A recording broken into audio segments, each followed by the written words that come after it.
Sejumlah tantangan ekonomi terjadi di tahun 2023 seperti yang diprediksi oleh berbagai pihak dan salah satu sektor yang cukup terkena dampaknya adalah sektor retail dan juga pusat perbelanjaan yang di Indonesia memang sudah cukup banyak juga berdampak. Dan untuk membicarakan hal ini pada sore hari ini saya tidak sendirian. Saat ini saya sedang bersama dengan Ketum Hipindo Budi Harjo Iduansyah. Halo Pak Budi, apa kabar?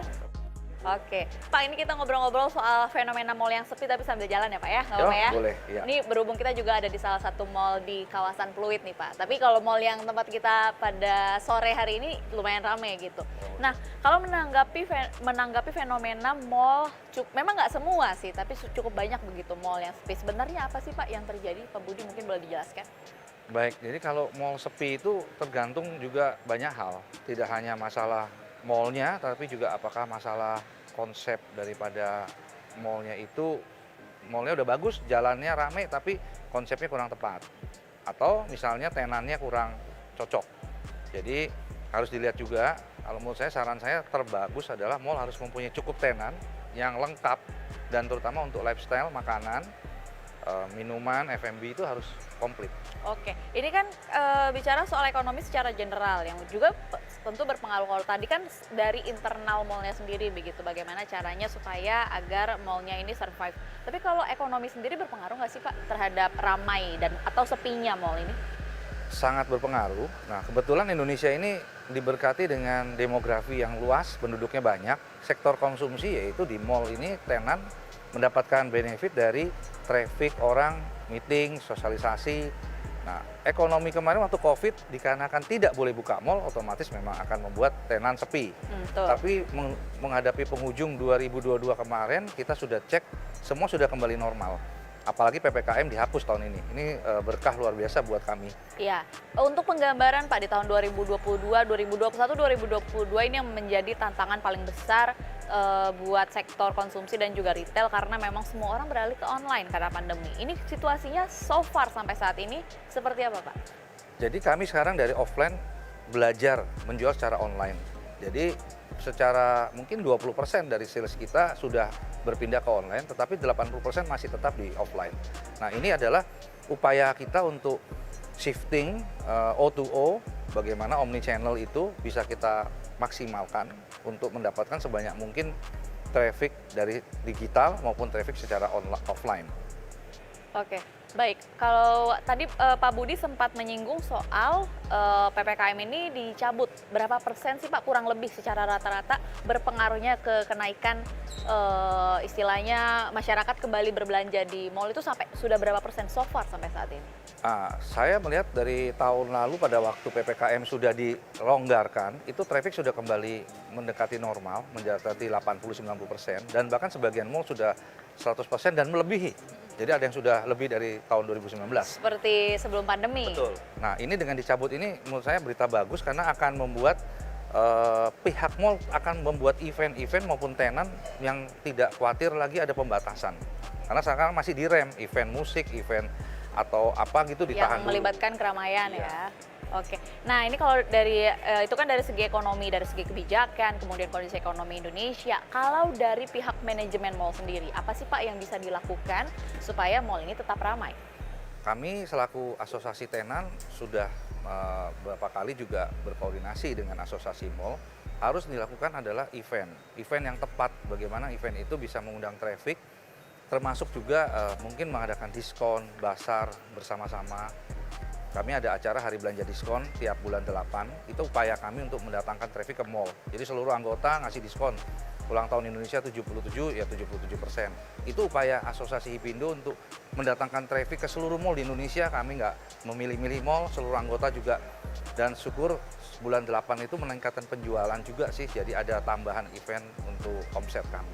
Oke, mungkin menarik simpul massa begitu kali ya Pak. Misalnya kalau yang udah pasti rame nih, ngundang artis Korea Selatan begitu, girl band atau boy band begitu Pak? Ya, itu sangat efektif. Jadi bagaimana bintang film, sinetron apa tuh silakan didatangkan sehingga traffic seperti tahun baru kemarin, jalan Sudirman ditutup, itu kan traffic sampai banyak begitu, ya otomatis ke kiri kanan ke mall yang ada jadi ramai juga. Oke, kalau pemilihan tenan sendiri ada nggak sih Pak apa istilahnya cara tersendiri supaya mempertahankan agar mall ini tetap ramai? Kalau tenan saat ini bekerja sama dengan mall adalah konsep mall tersebut apa, tenan akan menyesuaikan baik dari segi promosi maupun dari segi produk. Menengah atas kami akan menjual barang-barang yang tenan brandnya yang untuk menengah atas. Dan diskonnya mungkin lebih kurang karena menengah atas tidak sensitif diskon. Menengah bawah kita kasih diskon karena memang itu adalah konsep diskon untuk semua lapisan yang saat ini cocok dengan brand-brand menengahnya. Nah ini adalah eventnya juga sama. Apakah bintang filmnya harus dari Korea atau dari India itu kan semua akan disesuaikan konsepnya. Iya. Nah jadi menurut saya tenan itu juga akan mengerti dan apalagi tenan itu sangat penting ya. Dengan tenan ini kalau penuh kita juga akan mendapatkan traffic dari kiri kanan. Ada yang beli baju lalu makan, ada yang makan beli baju. Nah ini yang kita bilang mix itu.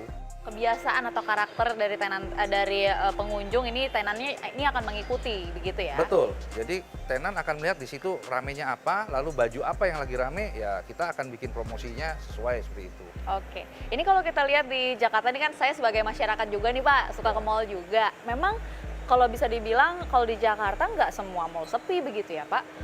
Bahkan sebenarnya ada mall-mall tersendiri kalau kita boleh sebut nih misalnya yang lumayan turun begitu trafficnya adalah Blok M Plaza, kemudian Gajah Mada Plaza. Nah kenapa bisa sampai sejomplang itu Pak? Misalnya kayak kalau kita bandingkan dengan Grand Indonesia atau Kota Kasablanka begitu, kalau weekend bisa sampai membludak cari parkirannya setengah mati, sedangkan beberapa mall lainnya ini justru malah turun begitu. Ya kalau yang disebut tadi kan mall-mall lama ya. Ya, kalau mall lama, kita contohin juga ada proyek yang kemarin tuh Sarinah tuh mall lama juga. Nah, betul. Harus ditransformasi. Ya. Jadi memang lama justru malah punya daya tarik. Lama itu ada historinya. Dibikin historinya dulu mall itu, dibikin kekhasannya mall itu. Jadi memang harus ada konsep baru.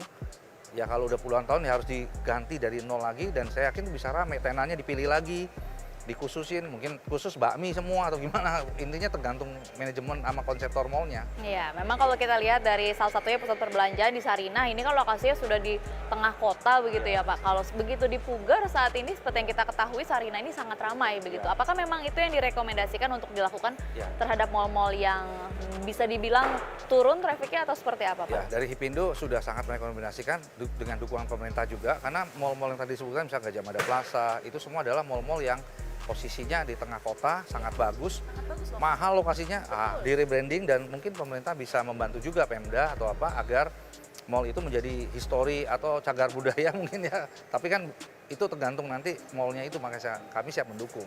Oke, baik. Kalau di tengah tantangan ekonomi dan juga beberapa mall yang sepi ini, ada nggak sih Pak keringanan-keringanan yang diberikan kepada tenan untuk misalnya sewa seperti itu? Ya, jadi dalam 2 tahun ini kami melihat mall banyak yang empati juga bagus ya. Jadi pada saat kami susah mereka menunda pembayaran, memberikan diskon. Ada juga mungkin yang masih kecil diskonnya, ya kita upayakan bagaimana pemerintah juga kita libatkan untuk membantu tenan-tenan ini, apalagi yang tenan kecil menengah supaya tetap bisa survive, jangan sampai tutup. Kalau tutup susah untuk bangkit kembali, tenaga kerjanya juga mau kemana. Jadi lumayan lah, 80-90% mall sudah banyak yang saling B2B-nya negosiasinya mendukung kami dalam pengurangan biaya.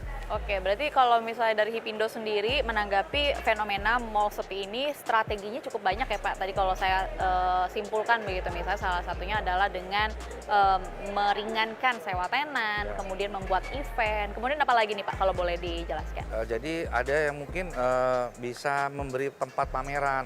Jadi oke, boleh pakai pameran di depan atau di atas atau di bawah.